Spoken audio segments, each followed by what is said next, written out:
挑战在万华连吃4家店 ，Go！ 天气凉凉的，走起来很舒服。第1家店，仁大鼎肉羹。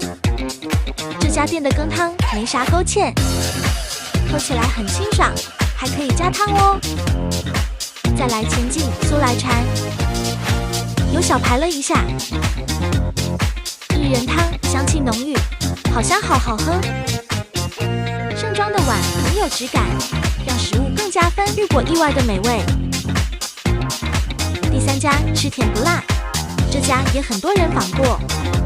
最后是巷弄内的米粉汤，黑白切是主力啊！我的手没停过，一直切，吃完这些一整天都吃不下了。